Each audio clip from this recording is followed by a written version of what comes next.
Ruler, check. Highlighter, check. I'm buying my children's school supplies for the upcoming school year, and this list is long. This list is $75 worth of long. That's much more than this 2 cents will get me. Like every school supply list I've ever had, it includes number 2 pencils. Madam Contest Masters, fellow Toastmasters, and honored guests. Let's talk about the number 2 pencil and the power of that pencil. There are lots of interesting facts about number 2 pencils when you start digging around. The substance that makes the marking that we typically call lead, as in, oh, the lead is dull in my pencil, is actually graphite. It's not lead at all. This item on the end that gets rid of our mistakes gave birth to a word. When pencil manufacturers used it as a substance that came from a South American tree to remove mistakes, the act of rubbing against pencil marks gave it the name rubber. The metal band here between the eraser and the pencil has a name too. The name is a combination of Latin words, from the Latin word viriola for small bracelet and ferrum for iron, making it the ferrule. Have you ever wondered why pencils are yellow? This comes from the 1898 World Fair in Paris. The Harmuth Company created a very special fancy pencil. This pencil was called the Koh-i-Noor, and it was named after a famous Indian diamond. The pencil contained a very special graphite from the Far East. The pencil was colored yellow, which was very unique at the time. It was so popular that it caught on with other pencil makers, and before long, yellow was the standard color for pencils. Pencils also have the power to evoke strong feelings. When I posted this picture of this box of pencils to Facebook, and I simply said to people, what does this evoke for you?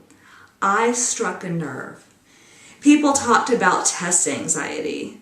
They talked about trying to fill in those tiny little bubbles on Scantron forms. They talked about arriving at school on test day and not having a number 2 pencil and being afraid they were going to derail their whole academic career. Many people talked about sharpening pencils, about the old crank sharpeners that we used to use, about the smell of pencil sharpening shavings. My friend Mo reminisced about sharpening pencils for his grandfather every Saturday morning, earning $1 and skipping off to the ice cream truck for a treat. They bring up feelings of the end of summer, the beginning of school.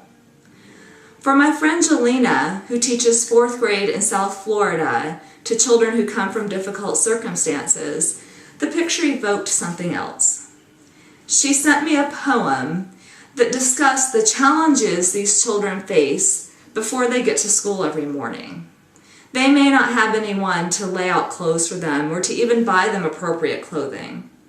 They may not have lights to do their homework by because no one's paid the electric bill. They may be responsible for younger siblings because no parent does it. They may be anxious to get to school because their hunger pains are so bad and they know they can get breakfast at school. The poem, which was told in first person, reviews all of these challenges that children have to go through and ends with the child saying after they had gone through all that, they arrived at school and the teacher fussed at me because I ain't got no pencil. Pencils are powerful. The children Jelena teaches can go to school. You can still do that in the United States even if you can't afford $75 worth of school supplies or even a pencil. In other countries, it's a different situation. When I heard Jackson Kagori speak about growing up in Nyaka, Uganda, I learned more about the challenges he and his family faced. In Nyaka, Uganda, you are required to have your own pencil to be able to go to school. You don't have to have $75 worth of items, but you must have a pencil. In Nyaka, a pencil costs 2 cents. 2 cents may not seem like a lot to us, but in Nayaka, 2 cents is a substantial amount. When you multiply that times 5 children, you face an insurmountable challenge. What would you recommend Jackson's father do? Jackson's father came up with the perfect solution. 1 for you, 1 for you, 1 for you, and 1 for each of the rest of you. Richard Goodrich said, "A real treasure is such because someone desperately desired it be so." Jackson said he cannot pass a fragment of a pencil without picking it up. It may have been discarded by someone who thought it didn't matter, but he knows that to some child somewhere, that pencil is a treasure. It will help them be informed, grow, be educated. He knows that treasure of a pencil will help that child write his or her own story. Thank you.